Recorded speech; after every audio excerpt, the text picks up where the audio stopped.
Le voleur de petite taille se servit d'un sac fourre-tout comme couverture, pour se glisser discrètement sous la vitrine de la bijouterie. Puis il sortit du sac, tira une tronçonneuse et découpa la planche de bois au-dessus de lui. Sa cible était le diamant valant plusieurs millions, posé sur cette planche. Tout au long du cambriolage, il resta absolument calme, sans avoir à craindre d'être découvert. Car à ce moment-là, son complice se faisait passer pour un client désireux d'acheter des diamants, attirant toute l'attention du vendeur. Après avoir dérobé le diamant, Jimmy se recroquevilla dans le sac fourre-tout, puis se rapprocha de son complice à petits pas menus. Il pensait pouvoir sortir sans encombre de cette manière, mais contre toute attente, un petit chien s'était introduit dans le sac sans qu'il le voie. Peu après, les aboiements du chien résonnèrent dans tout le hall. Le complice attira aussitôt le regard de tout le monde, et c'est alors que le vendeur réalisa que le diamant avait disparu. Il appela aussitôt la police. Le complice au comportement suspect devint naturellement le principal suspect.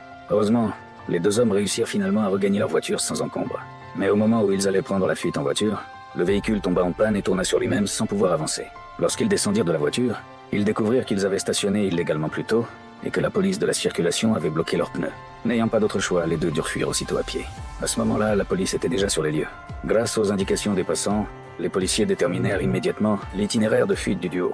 Pour échapper à la poursuite policière, ils se cachèrent dans un supermarché voisin.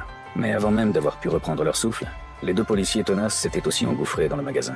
Voyant les policiers se rapprocher de plus en plus, Jimmy jeta aussitôt le diamant dans le sac à main d'une passante, puis se dissimula rapidement derrière un rayon. Ainsi, même s'il se faisait arrêter, la police ne trouverait aucune preuve de son vol de diamant. Mais au moment où les policiers allaient le découvrir, le propriétaire surprit un autre voleur en train de dérober des snacks.